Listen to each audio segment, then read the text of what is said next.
So let me paint a picture for you. It's a Tuesday afternoon, the coffee has worn off, you open your banking app maybe. Maybe you've been scrolling past that notification badge for a few days, kind of knowing what's waiting for you. Dreading it. Totally dreading it. And that familiar, immediate, visceral feeling hits you.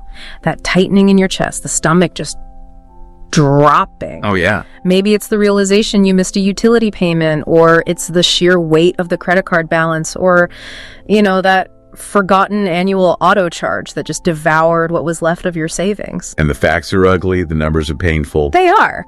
But before you can even process the actual transaction, the number on the screen, your brain makes this huge leap. It jumps straight to the identity statement. It doesn't say this was a complex situation. No. It screams, ugh, I'm just so bad with money. It's never, I need to learn better debt management strategies. It's a definitive character level judgment. Like, I am fundamentally broken when it comes to finance. Yes. And because that feeling of shame is so heavy, so isolating, what do? You close the app. You close the app, you shove the bills back in the drawer, you avoid looking, which in the most painful irony only makes that story louder and, more true in your own mind.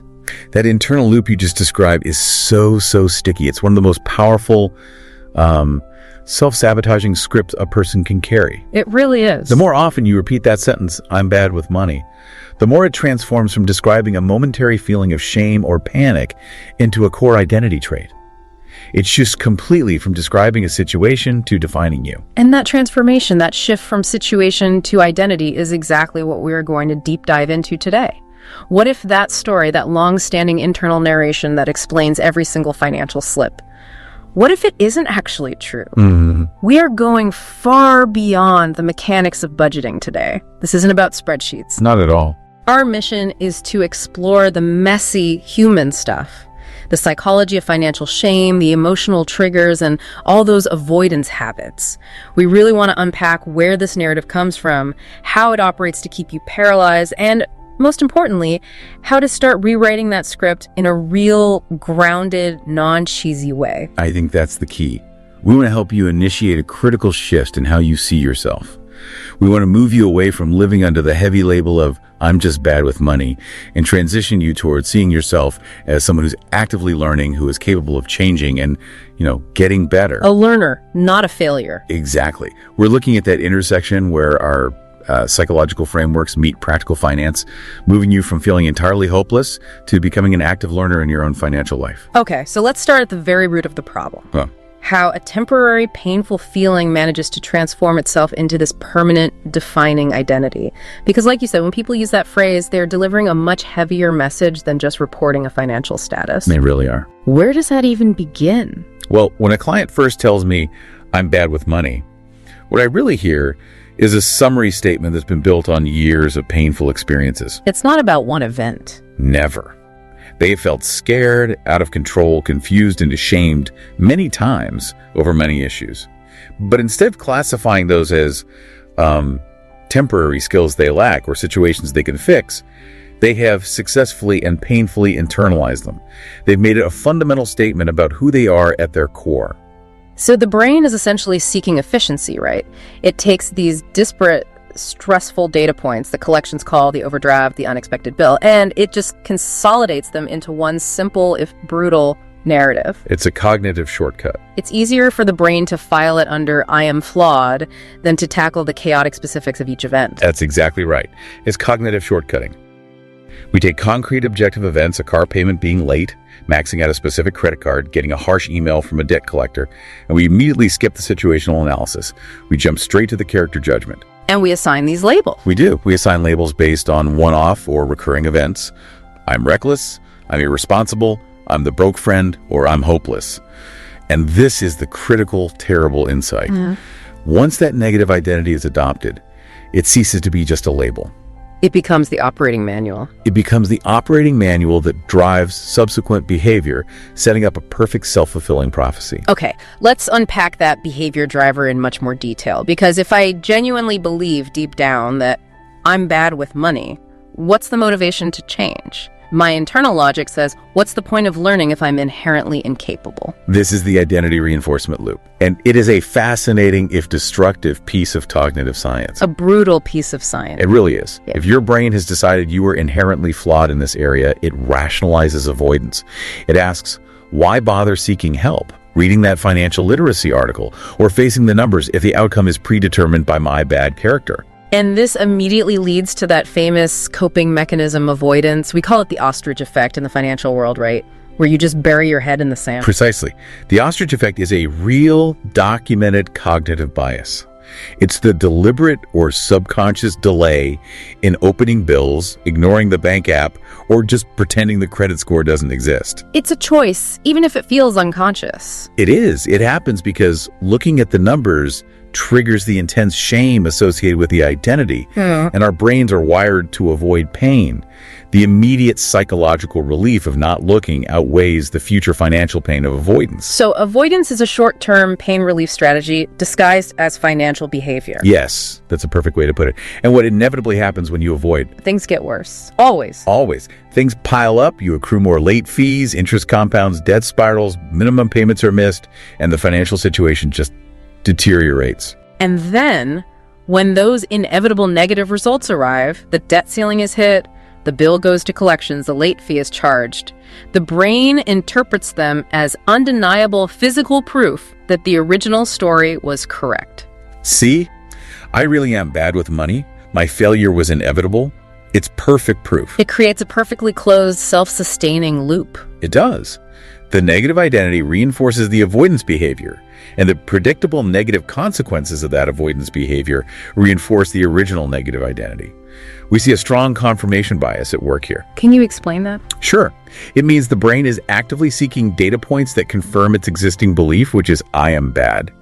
And at the same time, it's ignoring any data points that might suggest improvement or capability. So that's why small successes often don't stick. Exactly. They clash with the core identity. The brain literally doesn't know what to do with them. So if you're listening and you feel this intense, paralyzing shame, please understand that you are caught in a destructive psychological pattern, not suffering from an immutable character flaw. That reframes the entire discussion. If this identity isn't a fundamental truth, we need to trace where the story came from, because nobody chooses to be terrible at money. No one wakes up and decides that for themselves. Let's start with the first major source, family messages. Family is where the emotional bedrock of our relationship with money is established, long before we learn any technical skills. And often, these messages are absorbed passively, like background noise. They are rarely formal lessons. Right, they might be subtle statements or just the vibe of the household. Exactly. The repetitive phrases you heard, maybe even in jest. We're just not good with money in this family, or money is just a source of fighting, or people like us always struggle. These messages install a sense of financial determinism. It's like your fate is sealed. And what about the unspoken messages? Oh, just as powerful. The emotional learning derived from parental behavior. If you grew up witnessing constant screaming arguments over bills, or conversely, if money was shrouded in total secrecy and silence, a topic too dangerous to discuss, you absorbed a specific lesson. That money is scary. That money means conflict. That money is a source of shame that must be hidden. That's the vibe. You absorb that emotional climate before you ever receive formal education on credit scores or interest or investments. So when you get your first major financial responsibility, a student loan, a car payment, and you inevitably struggle because you weren't taught how to budget or plan. Your default response isn't, I need to acquire a skill. Right. It's, of course I'm messing this up. We're just not good with money. It's my heritage. Yeah. That inherited belief becomes the explanation for your current struggle. Wow. That makes the leap to the second source, cultural messages, even more complicated, because you're carrying all that family shame into a hyper-competitive consumer environment.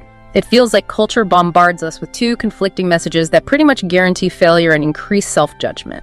It is a modern financial paradox designed to keep you spending and feeling bad about it. It's a trap. What's the trap? On one hand, the dominant cultural message is pure individualism. Financial success is entirely your moral fault. If you struggle, you are labeled lazy, undisciplined, or irresponsible. There is zero acknowledgement of external factors. Right, the pressure to achieve and present perfection is just overwhelming. Absolutely.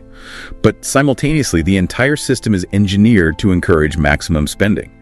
We are constantly surrounded by the pressure of social media, flexing, the need to demonstrate success, whether it's through travel or housing or luxury goods. And the tools to do it are everywhere. Everywhere. We have the normalization of easy credit and the rise of buy now, pay later services, which specifically target those vulnerable psychological states, making spending immediate and frictionless.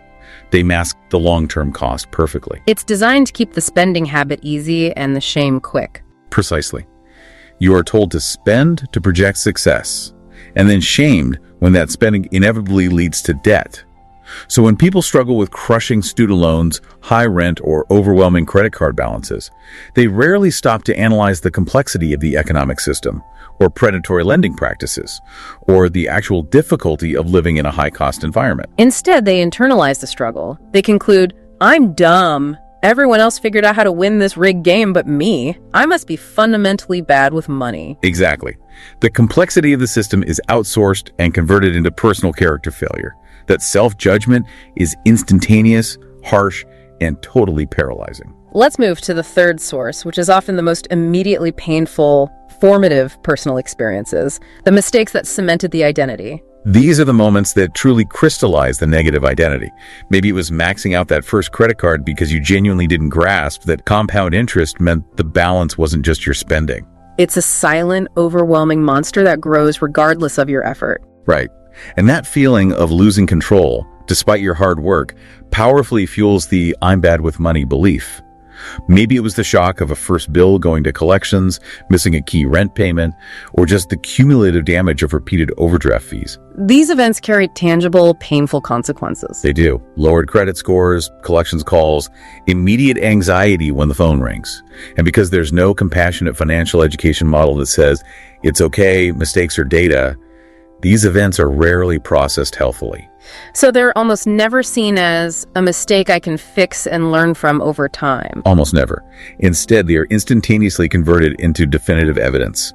This proves I am bad with money. This proves I am irresponsible and cannot be trusted with my own finances. You shared the story of a client, Mia. Let's take the time to really dive into her experience because it just beautifully illustrates the synthesis of all three of these sources. Mia's narrative is sadly common in my practice.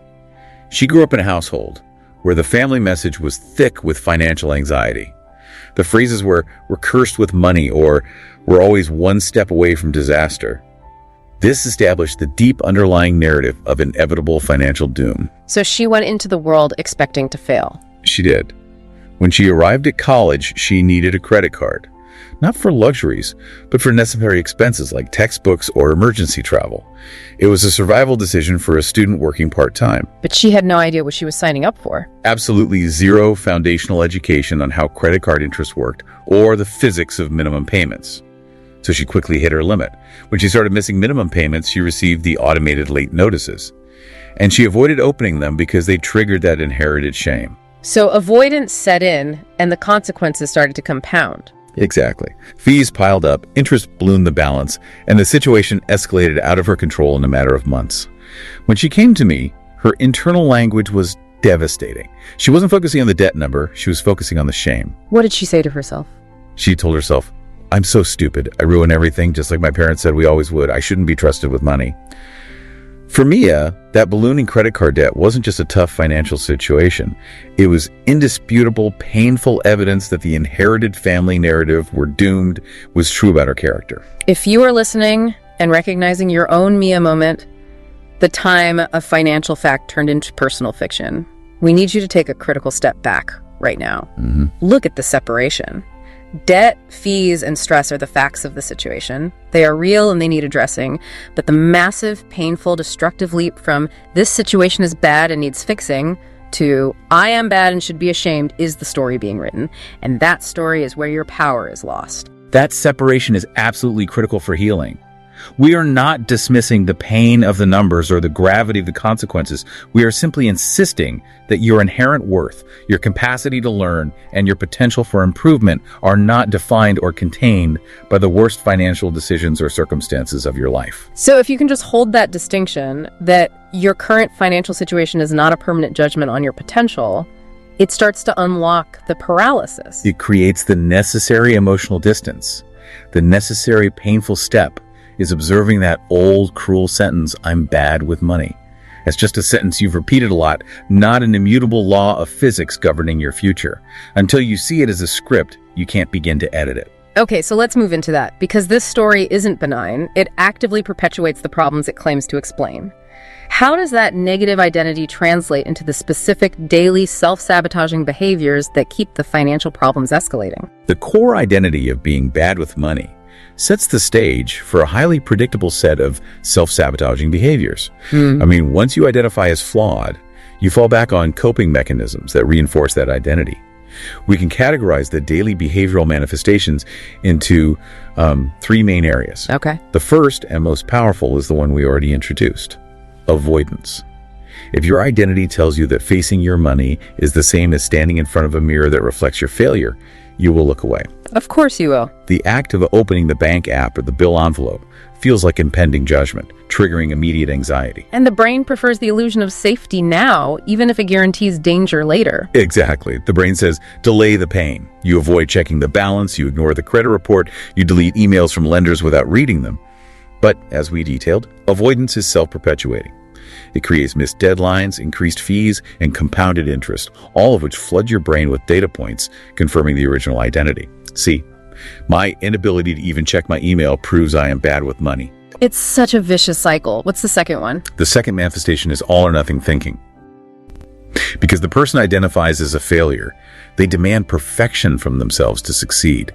They believe if they start a budget, it must be flawlessly executed, or it means they are hopeless. So if they stick to their meal plan all week, but then spontaneously buy lunch out on Thursday, the whole system collapses in their mind. Precisely.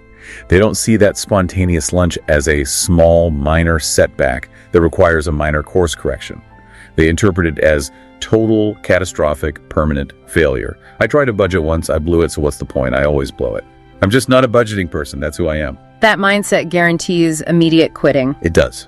Rather than engaging in the necessary messy work of adjusting and continuing, progress is abandoned at the first sign of human error. Okay, and the third manifestation. The third, and perhaps most emotionally damaging manifestation, is emotional spending. This is driven directly by the "I already suck, so what the hell" mindset.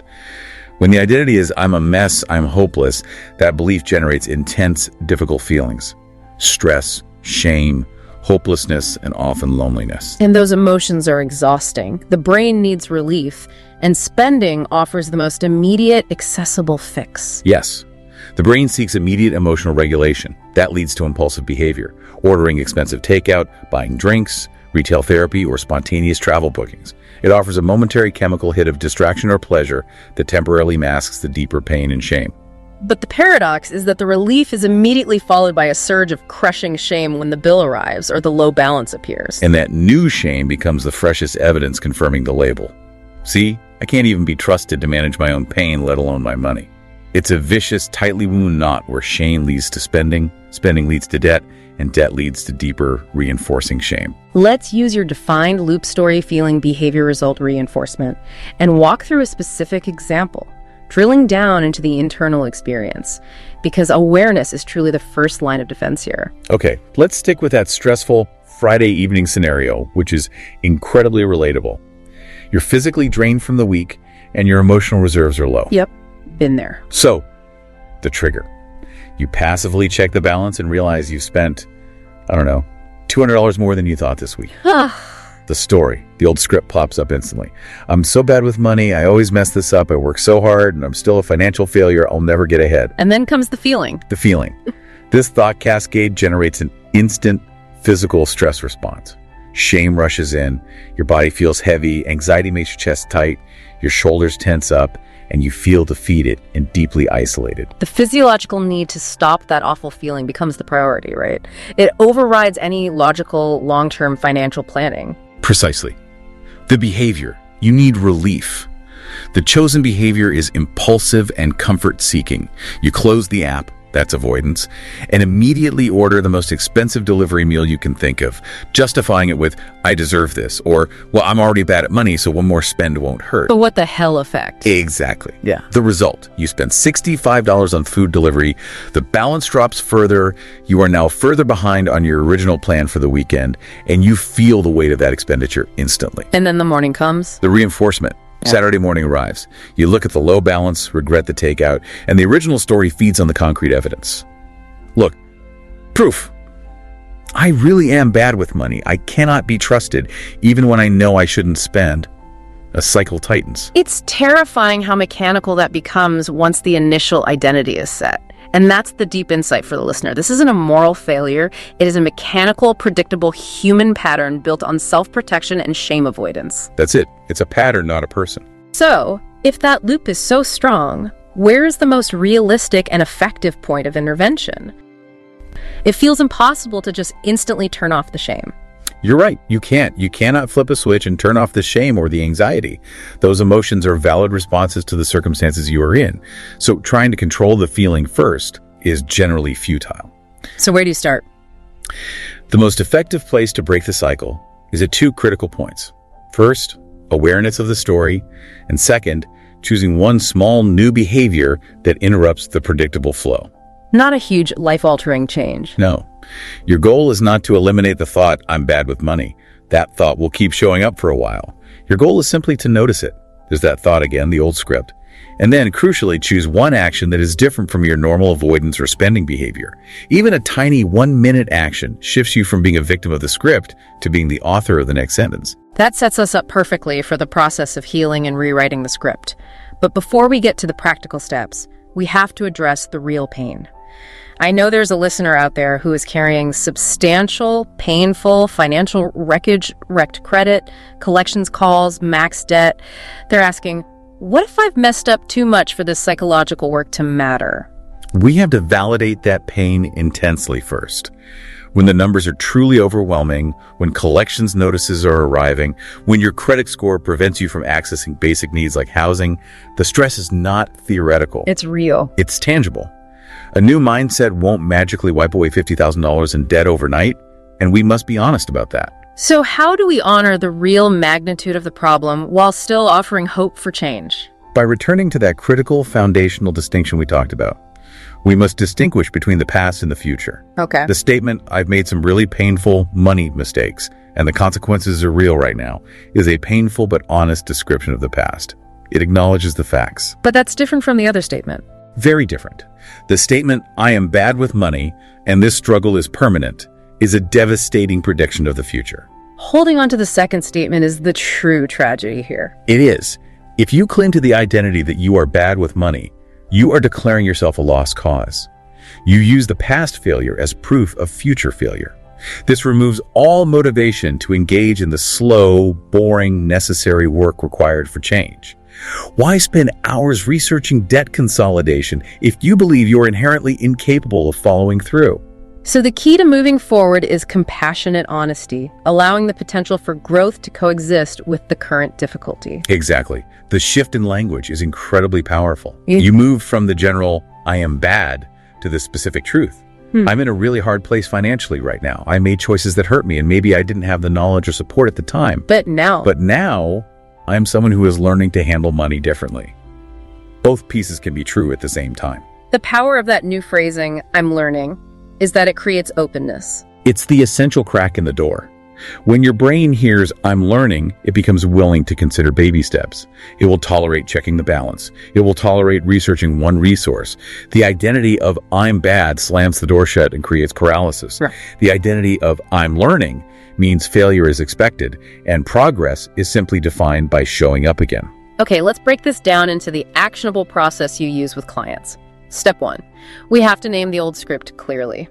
We often feel a general financial anxiety, but we rarely identify the specific brutal sentence that plays on repeat. We need to catch the exact ugly sentence your brain throws at you when you're tired, shamed, or stressed. And you literally write it down. Write it down. Get it out of your head and onto a piece of paper or note app. It might be, I'll always be broke. I can't be trusted with an adult paycheck. I'm the worst saver in the world. Writing it down is the first act of externalization. It helps you see it as just words, a phrase you've been running, not a physical truth about the universe. And once it's externalized, you trace its origin. Yes. Ask yourself, where did I first hear this or feel this most intensely? Was this my parents' narrative? Was it born from that awful mistake I made at 20? This isn't about blaming external factors. It's about showing your brain that this sentence was picked up from a source, a cultural message, a family vibe, a traumatic event. It wasn't a factory setting. If it was acquired, it can be discarded. Okay, that makes sense. Step 2. Separate the story from the facts. This is a 2-column exercise. This is a powerful cognitive restructuring tool. Draw 2 columns. Column A, what actually happened? This must be objective, factual, and descriptive of past events. Focus only on numbers and actions. No emotion. No emotion. Column B, what I told myself about who I am. This is where the emotional, cruel labels live. Can you give us a detailed side-by-side comparison? Sure. Column A might state, I missed 3 credit card payments between 2018 and 2019 because I was laid off and didn't have an emergency fund. Column B might state, I'm financially reckless and a complete failure who will never recover. Wow, that's a stark difference. It is. Another example. Column A. I overdrafted my account 5 times last month because I used my debit card for subscriptions and lost track of the renewal dates. Column B. I am fundamentally incapable of being responsible and I am too stupid to manage technology. The objective facts of column A are already painful and need correction, but the personal attack in column B is just disproportionate. You acknowledge column A completely. Yes, those events happened, they had consequences, I regret them, but you start questioning column B. Is it truly fair to predict my entire future and define my entire character based on mistakes made when I was uninformed, stressed, and avoiding the problem? No. It's more accurate to say I made mistakes and now I have better insight. That psychological shift doesn't make the debt vanish. But it radically changes the internal environment in which you work toward resolving it. Okay, now we have the foundation for a new internal environment. Step 3 is action-oriented. Pick one tiny proof of change habit. We need to start building tangible evidence that contradicts the old story. Behavior is the loudest, most undeniable argument you can have with your brain. If you want a new money identity, I'm someone who handles money responsibly, you need small, consistent actions that provide continuous evidence of that. We focus relentlessly on pattern building, not dramatic change. We are sending small, regular messages to the brain that say, I am capable. We are avoiding that all-or-nothing trap we talked about earlier. Absolutely. The goal is to make the habit so small that it is impossible to fail. Here are some diverse starter habits for the listener who feels totally paralyzed. Let's hear them. Okay, the check-in. Check your bank balance once a week, on the same day, every week. The rule is simple. Yeah. Look, acknowledge the number and do not spend more than 60 seconds judging it. Just look. That's it. Look, I like that. The automation anchor. Set up autopay for just one small, annoying bill that you are perpetually late on, even if it's just the minimum payment. The goal is to automate away the need for willpower. That's a good one. The tiny saver. Move $10, not 50 or 100, just 10, from checking to savings every single payday. This isn't about wealth. It's about the habit of prioritizing yourself first. What else? The paper organizer. Organize all physical bills and financial mail into one designated folder once this week. Don't pay them. Just organize them so you know where they are. And finally, the knowledge drop. Spend 5 minutes researching one specific financial term you don't understand, like compounding or APR. You don't have to master it. Just learn one new sentence about it. These small habits shift the identity from, I avoid this problem completely, to, I show up for this problem in small, manageable ways. That's the evidence the brain needs to start believing the new story. Over time, these consistent microactions are what rewire your identity, not a physical truth about the universe. And once it's externalized, you trace its origin. Yes. Ask yourself, where did I first hear this or feel this most intensely? Was this my parents' narrative? Was it born from that awful mistake I made at 20? This isn't about blaming external factors. It's about showing your brain that this sentence was picked up from a source, a cultural message, a family vibe, a traumatic event. It wasn't a factory setting. If it was acquired, it can be discarded. Okay, that makes sense. Step 2. Separate the story from the facts. This is a 2-column exercise. This is a powerful cognitive restructuring tool. Draw 2 columns. Column A, what actually happened? This must be objective, factual, and descriptive of past events. Focus only on numbers and actions. No emotion. No emotion. Column B, what I told myself about who I am, this is where the emotional, cruel labels live. Can you give us a detailed side-by-side comparison? Sure. Column A might state, I missed 3 credit card payments between 2018 and 2019 because I was laid off and didn't have an emergency fund. Column B might state, I'm financially reckless and a complete failure who will never recover. Wow, that's a stark difference. It is. Another example. Column A. I overdrafted my account 5 times last month because I used my debit card for subscriptions and lost track of the renewal dates. Column B. I am fundamentally incapable of being responsible and I am too stupid to manage technology. The objective facts of column A are already painful and need correction, but the personal attack in column B is just disproportionate. You acknowledge column A completely. Yes, those events happened, they had consequences, I regret them, but you start questioning column B. Is it truly fair to predict my entire future and define my entire character based on mistakes made when I was uninformed, stressed, and avoiding the problem? No. It's more accurate to say I made mistakes and now I have better insight. That psychological shift doesn't make the debt vanish. But it radically changes the internal environment in which you work toward resolving it. Okay. Now we have the foundation for a new internal environment. Step 3 is action-oriented. Pick one tiny proof of change habit. We need to start building tangible evidence that contradicts the old story. Behavior is the loudest, most undeniable argument you can have with your brain. If you want a new money identity, I'm someone who handles money responsibly, you need small, consistent actions that provide continuous evidence of that. We focus relentlessly on pattern building, not dramatic change. We are sending small, regular messages to the brain that say, I am capable. We are avoiding that all or nothing trap we talked about earlier. Absolutely. The goal is to make the habit so small that it is impossible to fail. Here are some diverse starter habits for the listener who feels totally paralyzed. Let's hear them. Okay, the check-in. Check your bank balance once a week, on the same day, every week. The rule is simple. Yeah. Look, acknowledge the number and do not spend more than 60 seconds judging it. Just look. That's it. Look, I like that. The automation anchor. Set up autopay for just one small, annoying bill that you are perpetually late on, even if it's just the minimum payment. The goal is to automate away the need for willpower. That's a good one. The tiny saver. Move $10, not 50 or 100, just 10, from checking to savings every single payday. This isn't about wealth. It's about the habit of prioritizing yourself first. What else? The paper organizer. Organize all physical bills and financial mail into one designated folder once this week. Don't pay them. Just organize them so you know where they are. And finally, the knowledge drop. Spend 5 minutes researching one specific financial term you don't understand, like compounding or APR. You don't have to master it. Just learn one new sentence about it. These small habits shift the identity from, I avoid this problem completely, to, I show up for this problem in small, manageable ways. That's the evidence the brain needs to start believing the new story. Over time, these consistent microactions are what rewire your identity. Your brain starts to receive undeniable evidence. Oh, look, I can handle this. I am capable of completing financial tasks without spiraling into a shame pit. Okay, so step 4, write a new bridge belief. We have to be realistic here and avoid those fake, cheesy affirmations that the brain immediately rejects as untrue. That's vital. If you leap from I'm bad with money to I'm a money genius, your internal critic will veto that lie instantly and you'll just revert back to the old script.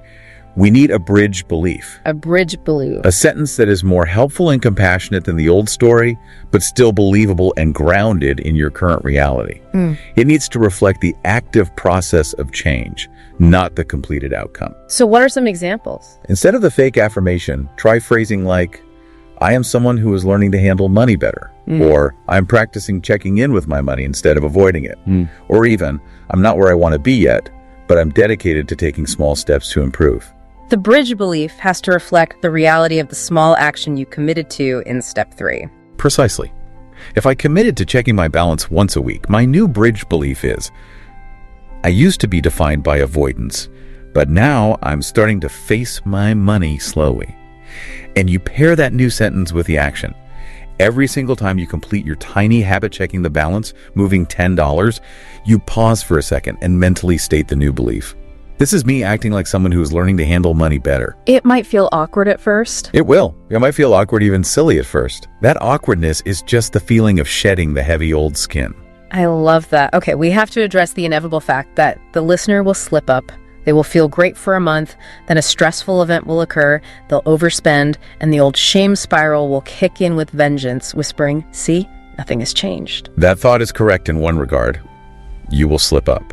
Financial life isn't a straight line.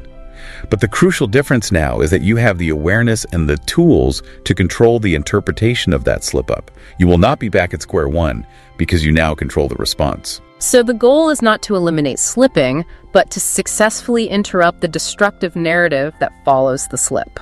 Exactly. When the slip occurs, you avoided your email, you impulsively bought something expensive after a fight, your old story will try to hijack the narrative immediately. You blew it. You're still bad with money. You must have a ready, practiced response from your new script. What does that powerful interruption sound like in the middle of a shame spiral? It sounds like self-compassion combined with problem solving. Okay, this spending wasn't what I wanted, but one slip doesn't erase all the weeks of awareness and work I've put in. Or, I fell back into an old pattern because I was stressed. That's frustrating, but it doesn't mean I'm hopeless. What's one small thing I could do right now to repair or mitigate this problem? You talk to yourself like a friend. Think about how you would treat a friend who made the exact same mistake. You wouldn't be cruel. You deserve that same gentle problem-solving tone. Let's give the listener that actionable tool, the simple after a slip checklist that shifts them immediately from emotional paralysis to practical action. Here is a simple 3-step process to follow immediately when the brain tries to spiral after a mistake. Okay, what's step 1? Step 1. Name it, don't shame it. Use descriptive language focused solely on the action, not your character. Say, I ordered takeout instead of using the groceries I bought, or I missed the payment due date by 3 days. Do not use cruel labels like, I'm an idiot, or I am destined to fail.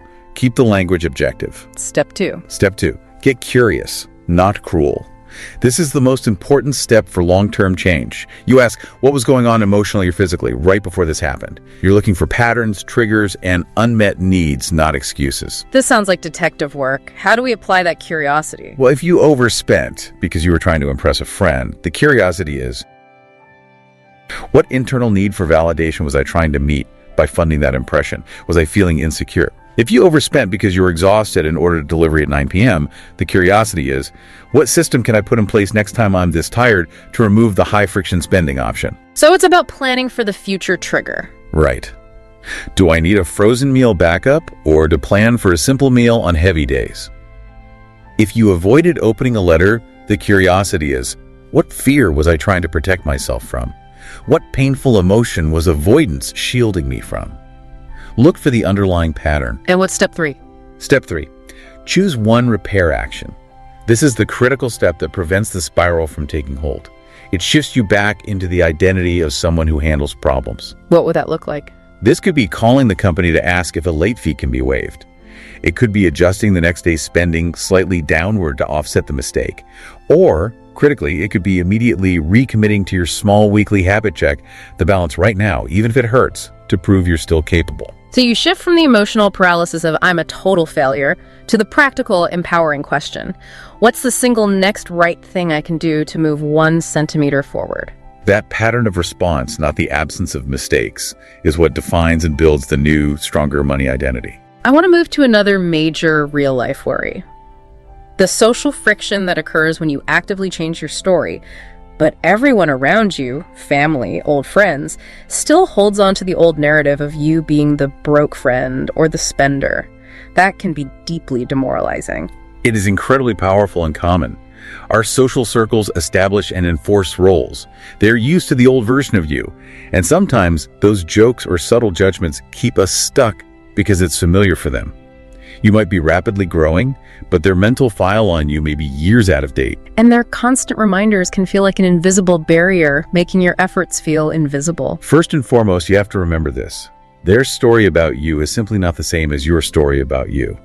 You control your internal narrative, regardless of their outdated perceptions or jokes. But you can also set boundaries. Absolutely. You are absolutely allowed and encouraged to gently set boundaries around how they talk about money with you, or how they talk about you with respect to money. Giving people a script here is vital because these conversations can quickly turn into defensiveness and confrontation. For sure.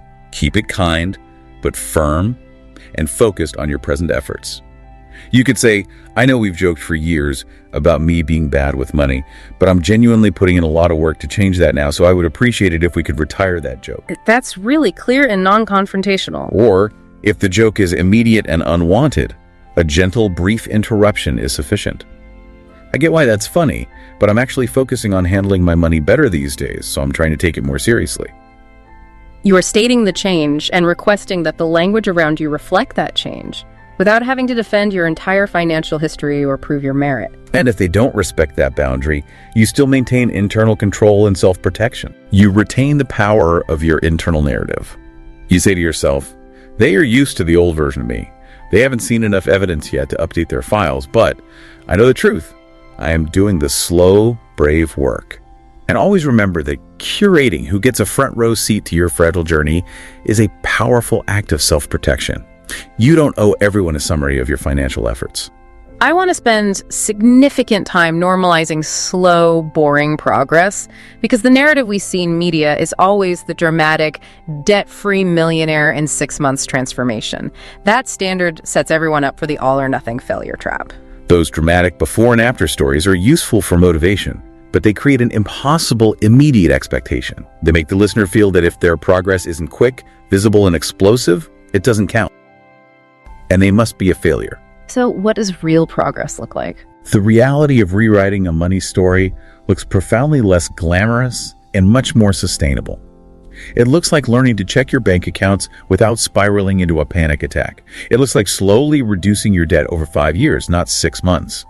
It looks like building a small $500 emergency fund, one $10 transfer at a time. It's the small stuff. It's the constant conscious decision to say no to some immediate impulses so you can say yes to things that actually align with your core values and long-term peace. It's the consistency, the reliability, the boring repetition that is the true engine of identity change. Exactly. If you only celebrate the giant milestones, the debt payoff party, the large investments, you miss and completely undervalue the hundreds of tiny, brave choices you made along the way. Those small choices, the decision to open the bill, the decision to check the balance on a stressful morning, those are the foundational sentences that build the new story. Let's redefine what good with money actually means then, because I think most people hold this idealized, mythical standard of perfection. That mythical creature with the perfect spreadsheets and the zero-error history doesn't exist, and the pursuit of it is a form of self-sabotage.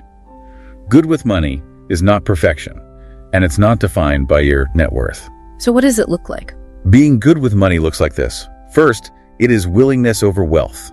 It means being willing to look at your numbers regularly, even when it's uncomfortable, and responding with curiosity instead of cruelty. Okay, what else? Second, it is having simple systems over relying on sheer willpower. It means setting up those tiny automations, auto-pay, weekly check-ins, so that when you are tired, stressed, or emotionally drained, your system continues to run itself without requiring you to make difficult choices. And third, it is resilience over flawlessness. It means making mistakes, because mistakes are inevitable, but catching them sooner than you used to. And most importantly, it means responding to those inevitable mistakes with curiosity instead of condemnation. it's the ability to bounce back quickly after the error, not the absence of the error itself. If you can consistently look at your financial life, make small, boring adjustments, and talk to yourself like someone worth helping and nurturing, you are fundamentally good with money. That is a sustainable, meaningful definition that you can start embodying today. This has been such a vital and needed conversation. We've covered the depth of the pain, the sources of the story, the mechanics of the avoidance loop, and the small, brave steps toward rewriting the script. Let's summarize the key takeaways that we hope you carry with you this week. Let's do it. 1, I'm bad with money is a borrowed, learned story, not an innate character trait. You picked it up, you can put it down. 2, you can tell the compassionate truth about your current financial problems without deciding you are hopeless. Separate the factual problem from the emotional prediction. 3, story, feelings, and behaviors are inextricably linked. Changing the story and adding one small concrete habit shifts the entire self-reinforcing loop. 4, respond to mistakes and setbacks with curiosity, not cruelty. Every slip-up is just information to fuel better planning. And 5, every tiny action you take, checking a balance, moving $10, organizing a folder, is a sentence in your new emerging story.